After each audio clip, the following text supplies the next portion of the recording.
சோழ மன்னருக்கு கண் பார்வை கிடைத்த ஒரு சிவஸ்தலத்தை பத்தி தான் இந்த காணொளியில நாம பார்க்க போறோம்.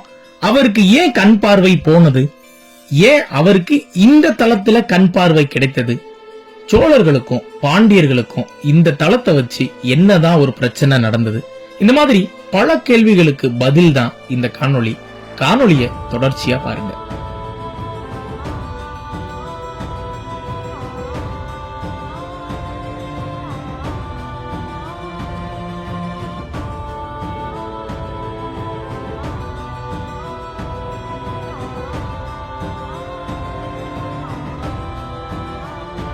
விருதுநகர் மாவட்டம் ராஜபாளையத்துக்கு அருகில் தென்காசி சாலையில 10 கிலோமீட்டர் தொலைவில் இருக்கிற கிராமம் தான் சேத்தூர். இன்னைக்கு இந்த ஊர் சேத்தூர் அப்படின்னு அழைக்கப்பட்டாலும் கல்வெட்டுல இந்த ஊரோட பழமையான பெயர் என்ன அப்படின்னு நம்ம பார்த்தோம்னா செம்மரமான குலசேகரபுரம். அதாவது அந்த காலத்துல சேத்தூரை செம்மரமான குலசேகரபுரம்னு அழைச்சிருக்காங்க. இன்னைக்கும் இந்த சேத்தூர் கிராமம் பாத்தீங்கன்னா நிறைய மலைக்குண்டுகளோட காட்சி அளிக்குது. அதே வேளையில செல்வ செழிப்பு மிக்கதா விளங்குது. இதுக்கு காரணம் என்ன அப்படின்னு நம்ம பார்க்கும்போது மேற்கு தொடர்ச்சி மலைகள்ல 5 ஆறுகள் உருவாகி அந்த 5 ஆறுகளும் இந்த கிராமத்து வழியா பாய்ந்திருக்கு. அதனால இன்னைக்கும் பாத்தீங்கன்னா இந்த சேத்தூர் கிராமம் மிகவும் பச்சை பசேர் என்று காட்சியளிக்குது. அப்படிப்பட்ட ஒரு அழகிய கிராமமான இந்த சேத்தூர் கிராமத்துல தாங்க நாம சொன்ன அந்த பழமையான சிவன் கோவில் இருக்குது. இந்த கோவிலுடைய பெயர் என்ன அப்படின்னு நம்ம பார்த்தா அழகிய நாயகி அம்மன் உடனாகிய திருக்கண்ணீஸ்வரர் அப்படின்னு இந்த ஆலயத்தை அழைக்கிறாங்க. கருவறை, அர்த்த மண்டபம்னு முறையான அமைப்புல கட்டப்பட்ட இந்த சிவத்தலத்தை பாண்டிய மன்னர்கள் தங்களோட ஆட்சி காலத்துல கட்டியிருக்காங்க. இதற்கு சான்றா மேற்கூரைகள்ல பாண்டியர்களோட சின்னமான மீன் சின்னத்தை நம்மளால பார்க்க முடியுது. இதை தவிர்த்து பாண்டிய மன்னர்களோட கல்வெட்டுக்கள் நிறைய இந்த கோவில்கள்ல காணப்படுது. சுமார் 1000 ஆண்டுகள் பழமையான இந்த கோவில்ல விக்ரம பாண்டிய மன்னரோட 6ஆம் ஆண்டு ஆட்சி ஆண்டு கல்வெட்டு நமக்கு கிடைக்குது. இந்த கல்வெட்டுல என்ன குறிப்பு இருக்கு அப்படின்னு பார்க்கும்போது சிங்கள நாயன் அப்படின்றவரு இந்த கோவிலுக்காக ஒரு கொடை தானம், அதாவது ஒரு நிலமை கொடை தானமா கொடுத்திருக்காரு. அந்த தகவல் இடம்பெற்றிருக்கு.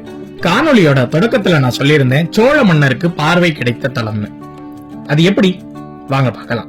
கண்ணுடைய ஈஸ்வரமுடைய நாயனார் அப்படின்ற இந்த இறைவனோட பெயருக்கு பின்னாடி பாத்தீங்கன்னா ஒரு மிகப்பெரிய வரலாறு இருக்குது. பாண்டிய மன்னர் வீரபாகுவிற்கும் சோழ மன்னர் விக்ரம சோழருக்கும் நீண்ட நாள் பகை ஒண்ணு இருந்திருக்கு. எத்தனை முறை போர் செய்தாலும் பாண்டியரை சோழரால வீழ்த்த முடியல அப்படின்ற ஒரு கவலை விக்ரம சோழருக்கு இருந்திருக்கு. இதனால அவர் என்ன செய்யறாருன்னா ஒரு திட்டம் ஒன்றை தீட்டுறாரு. நச்சாடை ஒன்றை தயார் செய்து அத வீரபாகு பாண்டிய மன்னர் மீது போத்துனா அவர் இறந்துருவாரு அப்படின்ற எண்ணத்துல ஒரு நச்சாடை ஒன்றை தயார் செய்து அதை காவலாளியிடம் கொடுத்து அனுப்புறாரு. காவலாளி கொண்டு வரும் வேளையில இந்த விஷயத்தை தெரிந்து கொண்ட வீரபாகு பாண்டிய மன்னர் நச்சாடைய காவலாளி மேலேயே போடுறாரு. காவலாளி அந்த நச்சாடைய போத்தனோன்னு இறந்தும் போயிடுறாரு. துரோகம் செய்த சோழ மன்னரோட கண் பார்வையை இறைவன் பறித்ததுனால ஒரு கண் பார்வை தேவதானம், அதாவது இந்த ஊருக்கு பக்கத்துல இருக்கக்கூடிய தேவதானம் அப்படின்ற ஊர்ல அமைஞ்சிருக்கக்கூடிய நச்சாடை தவித்திரலிய சுவாமி திருக்கோவில்ல வழங்குறாரு. அவருடைய மற்றொரு கண் பார்வைய இந்த தலத்துல அவருக்கு திருப்பி வழங்குறாரு. இதனாலதான் இங்க இருக்கிற இறைவனுக்கு திருக்கண்ணீஸ்வரர் அப்படின்ற திருநாமம் வந்திருக்கு. இப்படி மிகப்பெரிய ஒரு வரலாறு கொண்ட இந்த சிவாலயத்துல ஒரு முக்கியமான சிறப்பம்சம் இருக்குதுங்க. அது என்ன அப்படின்னு நம்ம பார்க்கும்போது இந்த கோவில்ல இருக்கிற நந்தியம்பெருமான். பொதுவா சுவாமிக்கும் அம்மனுக்கும் முன்னாடி அமர்ந்து இருக்கக்கூடிய நந்தியம்பெருமான் பாத்தீங்கன்னா சுவாமியையும் அம்மனையும் பார்த்தவாறு இருப்பாங்க. ஆனா இங்க இருக்கிற நந்திகள் பாத்தீங்கன்னா அம்மனையும் சுவாமியையும் பார்க்காம தலைய திருப்புன கோலத்துல இருக்காங்க.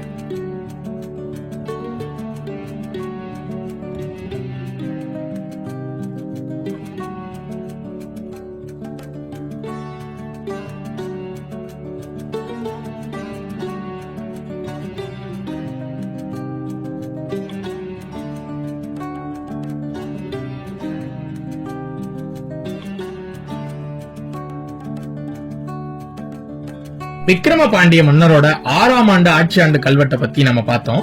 விக்ரம பாண்டிய மன்னரோட காலம் பாத்தீங்கன்னா 1180. எனவே குறைத்து வைத்து மதிப்பிட்டாலும் இந்த கோவிலோட பழமை எவ்வளவு இருக்கும்னா 800 ஆண்டுகள் நிச்சயம் இருக்கும். இந்த கோவில்ல இந்த குடைதான கல்வெட்டை தவிர்த்து நிறைய குடைதான கல்வெட்டுகளை நம்மளால பார்க்க முடியுது. குறிப்பா நாயக்கர்கள் இங்க நிறைய திருப்பணிகள் பண்ணிருக்காங்க. பின்னாடி வந்த சேத்தூர் ஜமீன்கள் நிறைய இந்த கோவிலுக்கு திருப்பணிகள் செஞ்சிருக்காங்க.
இப்படி பல பொக்கிஷங்களை தன்னுள்ள வைத்திருக்கும் இந்த சேத்தூர் சிவன் கோவில் பலருக்கும் தெரியாத, குறிப்பா தென்காசி வழி செல்லும் சுற்றுலா பயணிகளுக்கே தெரியாத ஒரு திருத்தலமா தான் இன்ன வரைக்கும் இருக்குது.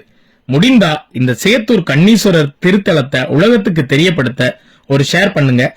இந்த கோவில் பற்றின இந்த காணொளி நிச்சயம் உங்களுக்கு பிடிச்சிருக்கும் அப்படின்னு நம்புறோம். அப்படி பிடிச்சிருந்தா லைக் பண்ணுங்க. மறக்காம உங்க கருத்துக்களை கமெண்ட் பாக்ஸ்ல கமெண்ட் பண்ணுங்க. அடுத்து வேற ஒரு நல்ல திருத்தல காணொளியில உங்களை நான் சந்திக்கிறேன். நன்றி, வணக்கம்.